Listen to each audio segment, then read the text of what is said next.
Hey, everybody. I'm Chris Metzler, one of the programmers here for SF Doc Fest. For 23 years, we've been bringing some of the most interesting, cool, and irreverent documentaries from around the world to the Bay Area. And just so happens to be when I'm saying around the world, you saw the really great film, Black Rio, Black Power, from Brazil. And we're lucky enough to have Leticia with us. Thanks for joining. Hello, thank you, and hello everybody. We are very proud and happy to be part of the festival. Amazing festival. Wish we were there in person to enjoy with you guys. Well, thanks for joining us here.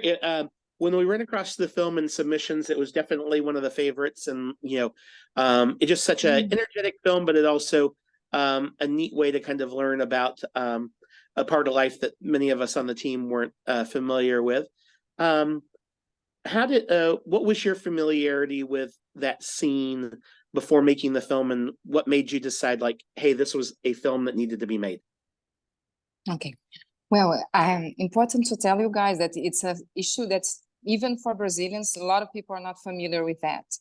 My connection as a producer, I mean, the idea comes from Emilio Domingos, our director, but my family has a connection with the Portela. It's a funny story with the Portela Samba School, which is one of the headquarters where the parties started to go on. Once the parties got too big, a lot of people, and they needed larger spaces, they were looking for the headquarters of the Samba schools that had like spaces for 4,000, 5,000 people. So by then, in the 70s, my dad was artistic director at this Samba school, the Portela Samba School. So I always heard from small that there was a moment where the funk and the soul music got together with the samba. And then they created this musical genre called samba funk or samba soul that was very, very popular in the 70s. So when Emilio came up with the idea, because we, like, the guys that we see in the film, they are waiting for almost 50 years to tell their story from their point of view. Once the official story that was told in the media or was not exactly the way they saw it and they lived it. So I was very touched when he was doing the first thing that Emilio was doing the research for the funk and the ballroom at the new Museum of Sound and Image in Rio, and that goes 2014. And in the middle of the research, he got in touch with materials that not a lot of people have seen, like audiovisual materials, pictures, photographs, and the newspaper reviews that were most of them negative about the movement. And that did not connect with the idea that he had, and me also, of the amazing music these guys were doing. Because the Black Rio are like very, very good musicians. They come from a tradition of live bands that were playing in the parties and the balls. And also the film pictures a kind of a technological revolution moment when we go out from this live music, dance parties, like people would play live, to mechanical music. And that made the whole movement and exponential phenomena of reaching different people. So people from the actual generations don't have this idea that people did not have access to the records and to the music so easily. And it's hard to picture that in the streaming time that we have everything here, that to get a record of international music was not that easy in Brazil at the moment. Yeah, I mean, it's amazing that that there's all this history to uncover. Was there as you started I mean, I imagine most of the people that you wanted to spend time with, they were excited about the film being shared. Was there anything that was a particular challenge in making the film or that surprised you? Well, a challenge was to get to these people during COVID, because we were supposed to shoot it in 2020. So we had to wait a little bit. and they are almost all of them are 70 years old and more. So this was a challenge, but people were so excited. That's how you say, people were so excited to tell their story that they were very collaborative and very easy to get in touch with. And it was amazing for us to hear that during the interviews, we interviewed different people in different days, different moments, and the story had a connection because it's really connected to their life, the way all this moment changes their way of living and seeing the world. Although each one of them has a different profession today. One is a journalist, the other one is a choreographer, dancer, the other ones are like household keeper, the one of the ladies, the other one is an entrepreneur of an amazing sound system called Furacão 2000. That is one of the big Furacão 2000. That's one of the Hurricane 2000, to be the translation. That's one of the biggest and the most famous sound systems for the funk, now the funk, today funk that we see. That's a very strong movement of music still, because we still see this, you know, the parties and getting together to share experiences, and through music and through body language and through the relationship people start to develop in these parties are very strong still today in Brazil. We have tons of balls going on in every favela, every outskirt and peripheral neighborhoods going on every weekend. So it's something that still happens, and also like revealed a lot of artists that are very famous. You know, Madonna just played this Saturday in Rio, and the two of the Brazilian artists that were with her in the stage, that are Anitta and Pablo Vittar, are from this funk movement, the actual funk movement. Yeah.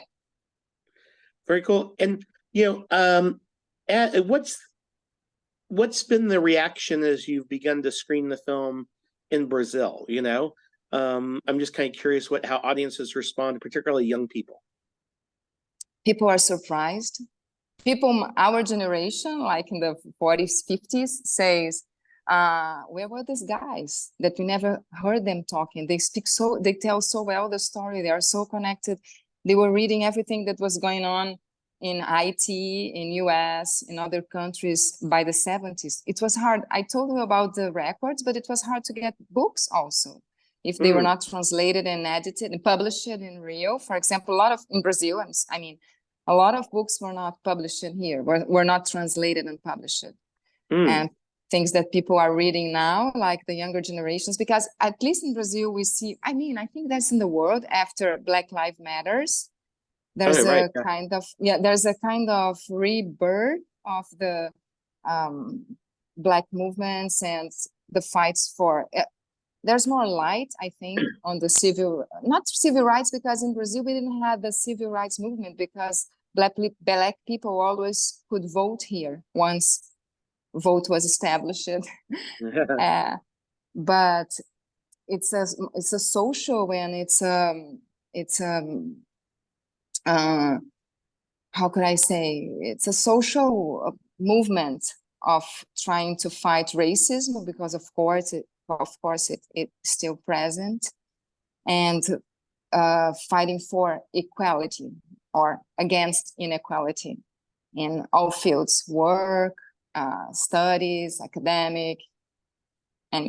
So we see this movement, and we recognize there's a very strong movement today going on in Brazil, made by young people that don't know about this story, don't know that because one thing that's interesting about the film, I don't know if it's really clear for whoever does not live in Brazil, is that it was not the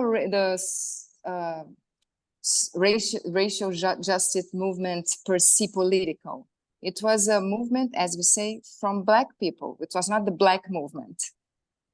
And it was a movement of Black people that wanted to get together. And through the ball, through the conversations, the meeting, the gatherings, they start to think about their conditions, and they develop a political position. And then the first organized political associations and cultural associations of Black culture and Black rights started in Brazil.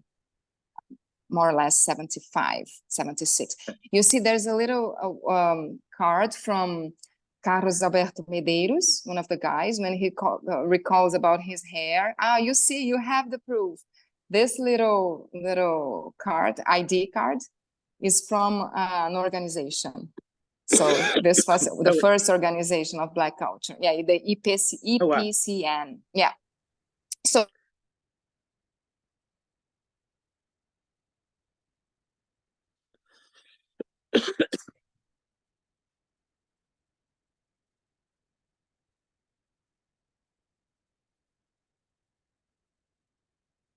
Leticia? So there are a lot of things that it's hard to explain that were going on in the 70s. What were the records, which records they recorded, and people stopped, because some of the records are not released anymore. So now maybe Spotify is bringing it back. But 50 years ago, like records released 50 years ago are not that easy to find. So.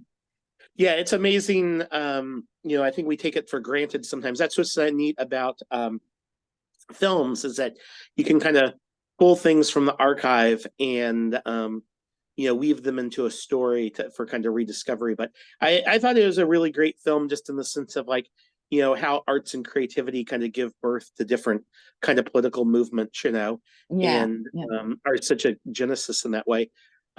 What's the best way for folks that have seen the film and enjoyed it?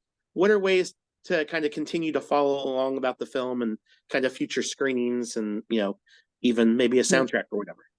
Yeah, we have our Instagram, of course. And there's the page and the website of the film. I can share with you later, and then you can put maybe in this, because the Instagram is Black Rio Black Power. BlackRio.power Instagram, Black and we'll make Rio sure to Black put it on our Power. social media for SFND. Yeah, and also like maybe following Don Filó page. It's interesting you talk about archives, because after being like this huge success, commercial success, and like he was really an entrepreneur, in the 80s, he left everything. He made a trip to US, he bought a VHS camera, and he started to be an archivist. So now Filó has a website, and not a website, he has a channel, a web TV called Cultne, Cultne. It's comes from cultura negra, negra, Black culture. And he has he has all these films that he had been making, not long films, but like more journalistic material that are in this page. I don't know if it's streamed in US, because it's a web TV now, and he's supported by Samsung in Brazil. So he became a archivist by himself, not official, making all that for almost 40 years with his own money. So yeah, it's really interesting. So Cultne is also a page, and Don Filó is also an associate producer of the film.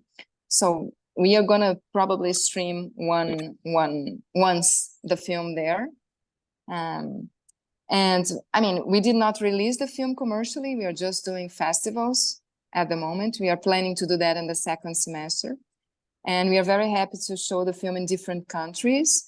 I think that in US, there's a connection of the film in US once all the civil rights movements and books written by people from academy and activists, US activists, influenced a lot.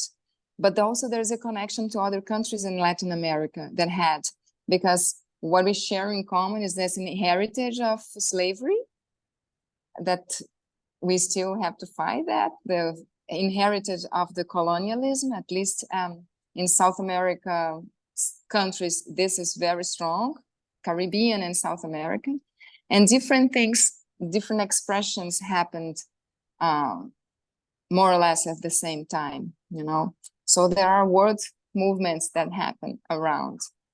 But for now, to answer your question, yes, follow our Instagram and Cultne's pages and website if you are able to reach it. I'll check it if you reach the website, or it's just Brazil. I'm not sure. Cool. Well, thank you again, Leticia. I really appreciate you being here and sharing your film as part of closing night here at SF Doc Fest. Thank you so much. Cool.